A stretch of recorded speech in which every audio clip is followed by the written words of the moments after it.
સમા ભગવાન મહાવીર સ્વામીના જન્મ કલ્યાણ નિમિત્તે વર્ષોથી રાજકોટની અંદર ભવ્યથી ભવ્ય રથયાત્રા સૈન્યના માધ્યમથી કાઢવામાં આવે છે।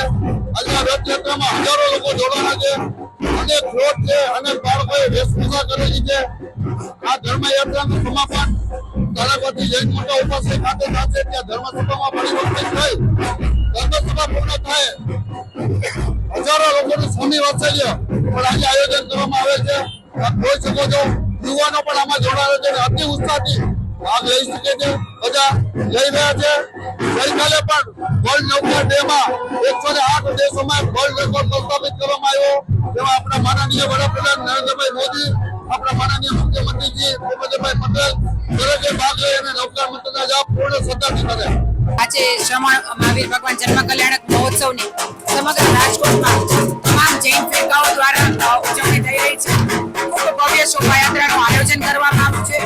27 થી પણ વધારે ફ્લોટ છે ને 9 થી પણ વધારે અલગ અલગ સ્ટેજ બનાવવામાં આવ્યા છે। એમાં જૈન ધર્મના સિદ્ધાંતો અને મૂલ્યોને ઉજાગર કરતી કૃતિઓ કરવામાં આવી છે અને ત્યારબાદ ધર્મસભાનું આયોજન કરવામાં આવ્યું છે।